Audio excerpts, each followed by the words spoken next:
I wanted to ask a quick question, Bruce. It better be quick. In the 80s, I used to watch the Ripley's Believe It or Not with Jack Palance. Sure. And I know you have a different style. So what was it when you approached this project? What was your approach for it? My approach was Detroit, 1982. Seems like a weird answer, doesn't it? No. That's where I learned to work with teleprompters and do infomercials.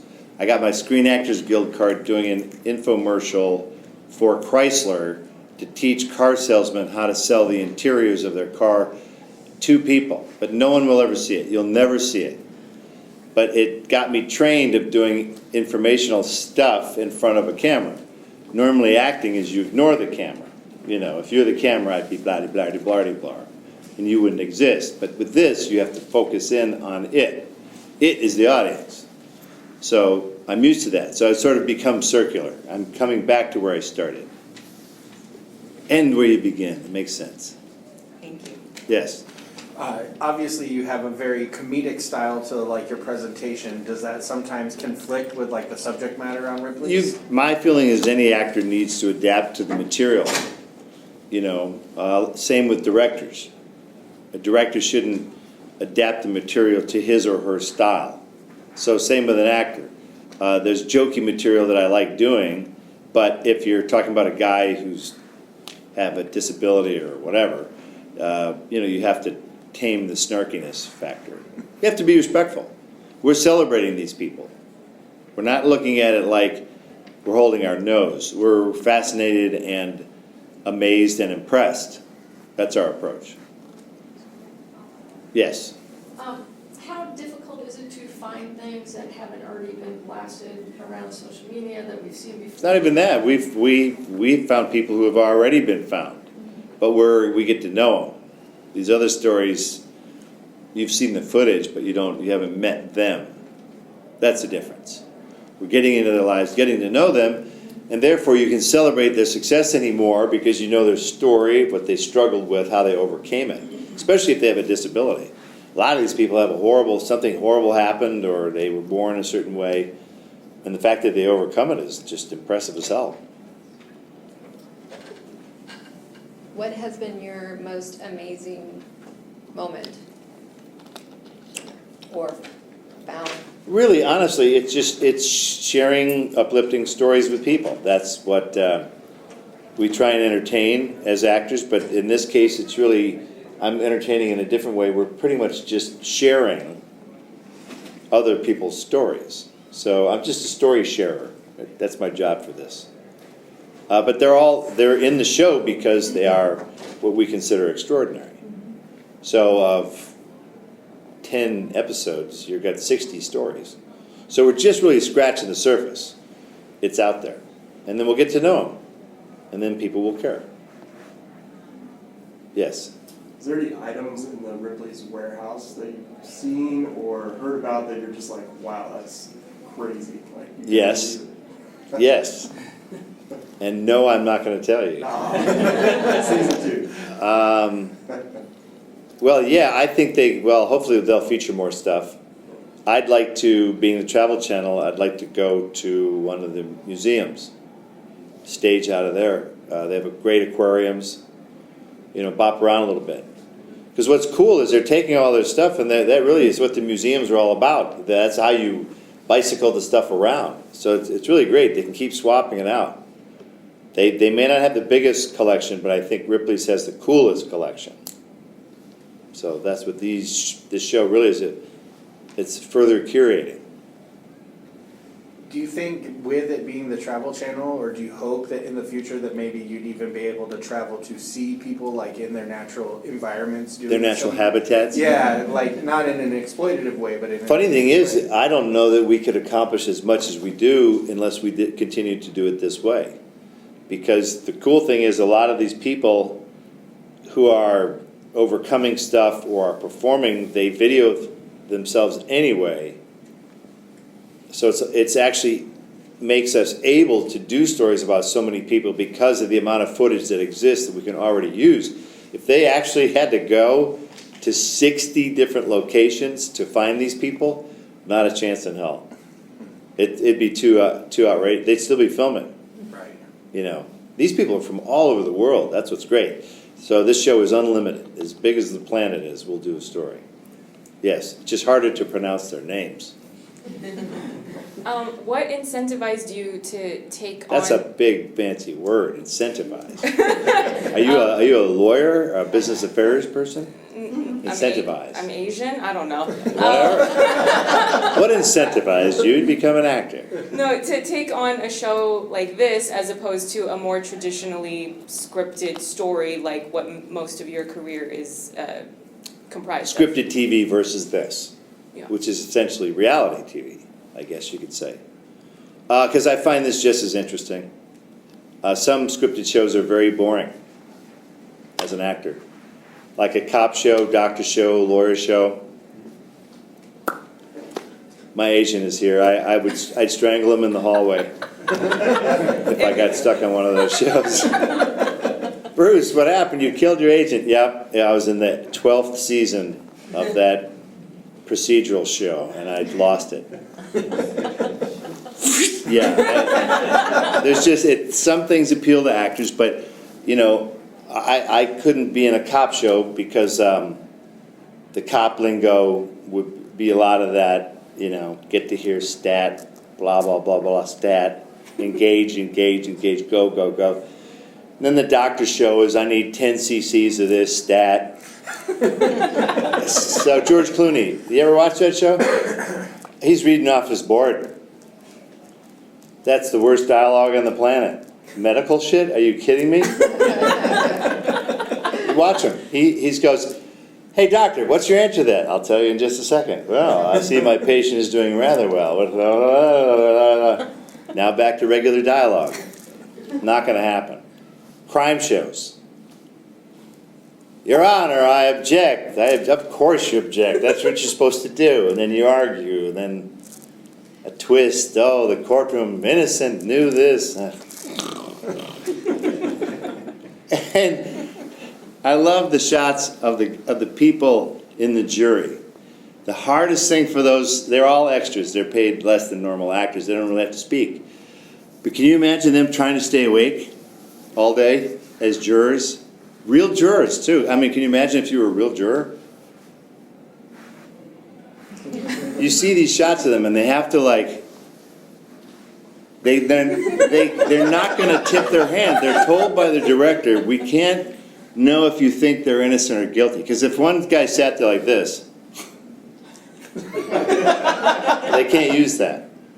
So here's what they can use, is this. Like, you might have heard something that was a revelation, so you're listening a little more intently. That's all they're going to give away. So if I was one of those background extras, I'd have a whole series of little tiny moves, and they would use every single one. Like, what? Just this. It'd be this.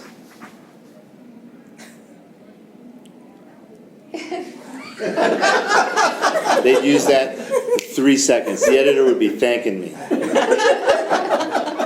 I don't want to be on that show. So why did I pick this show? Because everything's, you know, in next season, there won't be a single story that has anything to do with any of these. It's fresh. It's like being a college professor. You got fresh faces every season. You can tell the same old jokes. No, so I think it's great. It'll be very fresh. It'd be a fun show to do every year because you just don't know.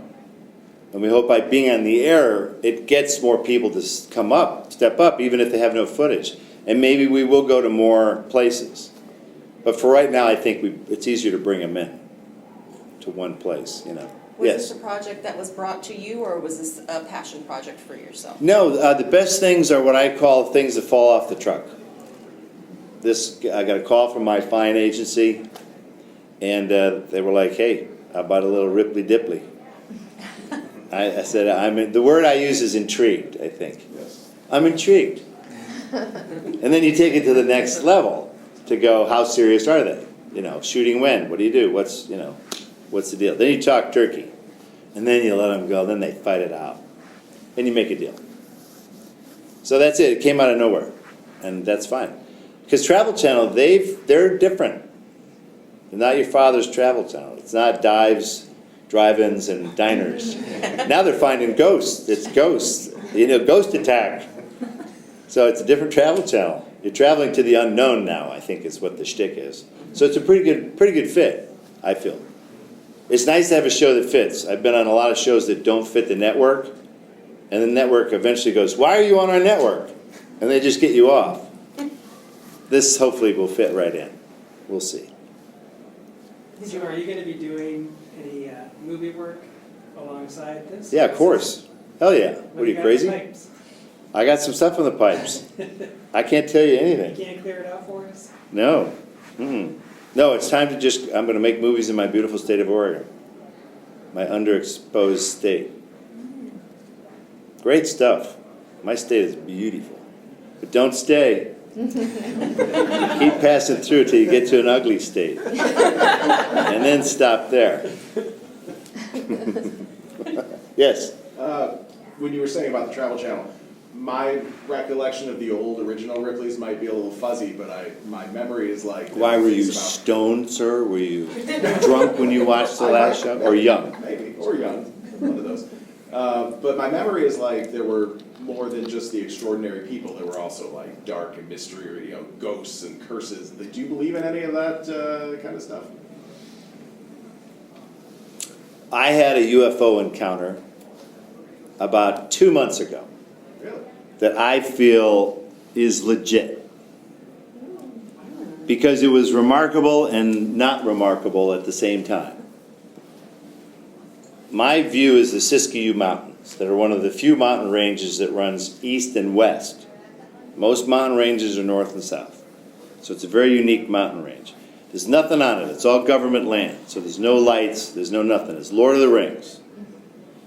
So I'm jibber-jabbing, doing a phoner. It's dusk. I look out. Nothing going on. Talkity-talk. I look back out. Up from behind the mountain range comes a warbly white light. It's like a helicopter. Because they kind of hover. If a helicopter's coming at you, it's lower in the sky, and it's not moving very quickly. I know every jet pattern over me. I know the jet's going to San Francisco over my head. I know the one's going to LA. I know the patterns. I know the height. So this is different. Okay, it's like so I go, all right, maybe it's a helicopter. So I'm watching it, talking on the phone. I look away from it. A light behind me in the foyer. There's 2 sets of lights as you come into my house. And one light goes bzzz, down to half strength. And then comes back up. And I look, I'm like, okay. As soon as I look at that, the other light in the foyer goes bzzz, down to half strength and back up. I turn back, the light's gone. So no fancy exit, no, nothing. It's gone. Now at the speed that it was going, it couldn't have left my view that quickly. It would have had to then do something very different to get out of my view that quickly. I only turned away like this long, and then this long, and then it's gone. So my theory is that thing saw me, saw my lights, saw my house, and went, what's that one? Oh, weird. Oh, what's that one? And they fucked with my lights. A blackout, the whole house would have gone. A brownout, every light in the house would have gone to half and then back up. Not one light specifically and then another light specifically. So it was either military, because you're not going to really be seen on that mountain range. There's not a lot of people there. So they could have been out dicking around doing something. But it was something that was messing with me and then took off. So I believe that there is absolutely unchartedness. I mean, if the ocean, if we haven't seen the whole ocean yet, how the hell do we know what's up there? So forget it. I just hope they can deal with plastic, whoever's up there. Get a plastic magnet, right? And fly it over the earth and suck. Wouldn't that be cool if there was a plastic magnet? pulls it right out of us. It pulls the plastic particles right out of our body. I have a theory. We're going to evolve to the point where we actually need plastic. We will eat it. It'll be our fuel in order to survive. We will adapt to plastic. We'll be cyborgs at that point, so it won't matter. Do you think that's the technology that they're gonna find when they storm Area 51?